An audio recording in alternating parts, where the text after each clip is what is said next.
Bismillahirrahmanirrahim. Assalamualaikum warahmatullahi wabarakatuh. Di sini saya akan menceritakan sedikit tentang biografinya dari Bapak Muhammad Najib. Bapak Muhammad Najib ini merupakan pendiri PT Kelola Mina Laut Group. Untuk tempat tanggal lahir, beliau bertempat di Gresik, Kabupaten Gresik, Jawa Timur, Indonesia, 8 Juni 1962. Untuk karirnya, Bapak Najib ini manajer produksi PT Karya Nusantara, Business Development Manager Cold Straw Surabaya, dan pendiri PT Kelola Mina Laut Group. Untuk pendidikan, dulu Bapak Muhammad Najib ini di Teknologi Industri Pertanian ITB Bogor pada tahun 1984.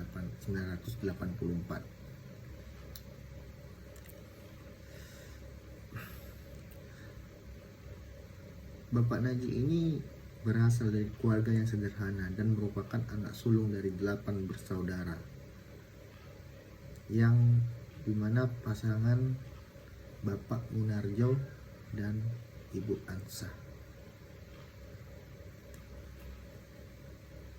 Najib sendiri dilahirkan di lingkungan orang tua yang juga pedagang ikan.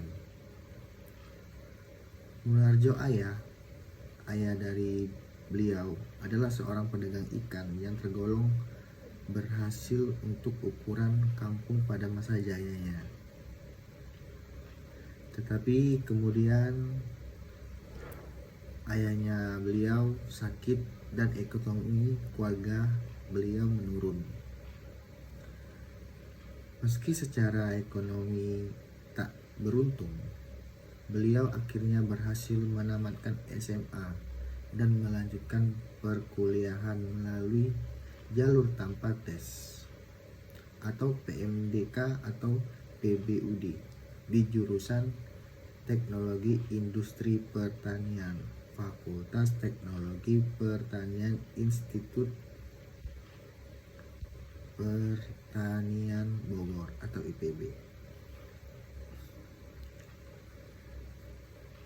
Di situ beliau sering diejek-ejek, sering diolok-olok oleh temannya karena diremehkan kalau dia tidak bisa masuk di IPB tersebut. Kemudian dalam membiayai kuliah dan hidupnya, di sana ia bekerja sebagai guru di SMA, menerima jasa les private, membantu penelitian dosen sekaligus pula menjadi asisten dosen. Ia tidak pernah minder dengan teman-temannya yang notabene dari kalangan keluarga menengah atas. Pada tingkat 3 ayahnya meninggal dunia. Ayah beliau meninggal dunia. Bertepatan juga dengan adanya KKN di kampus, terpaksa ia harus meminta bantuan uang kepada keluarga sebagai tambahan untuk membayar uang KKN.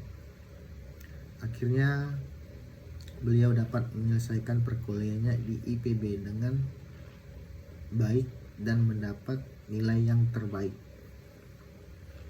Setelah lulus dari IPB pada 1984, beliau bekerja sebagai dosen di alma maternya itu.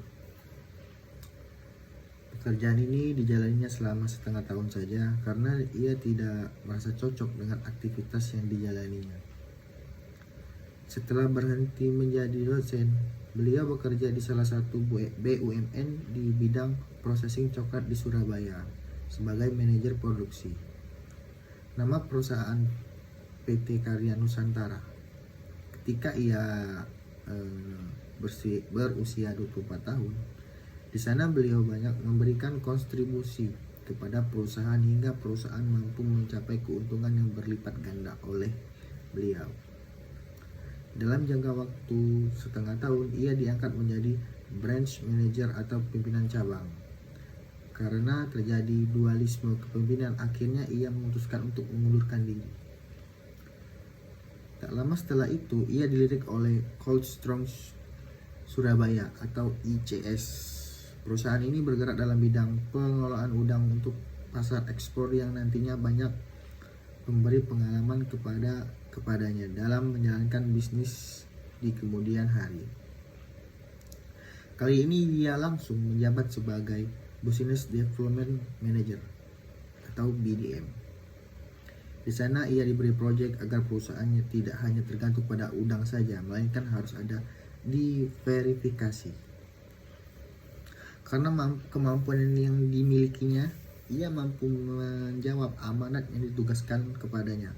Namun, setelah sekian lama bekerja di sana dan sudah banyak prestasi yang disumbangkan kepada perusahaan tersebut, akhirnya ia memutuskan untuk keluar dari perusahaan pengolahan udang di Surabaya tersebut. Pada tahun ke-30-an, pada usia 30-an, tepatnya pada 1994, beliau bertekad bulat untuk mendirikan usaha mandiri.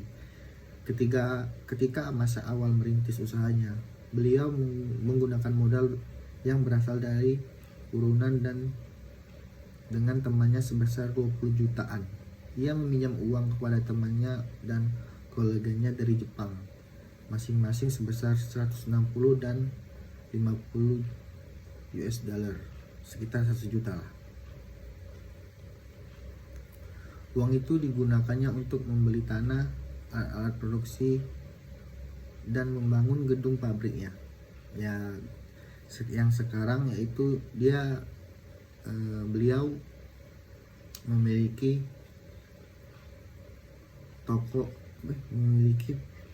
PT sendiri, yaitu PT Kelola Minal Laut. Berikut sedikit cerita biografi dari saya akhiri. Wassalamualaikum warahmatullahi wabarakatuh.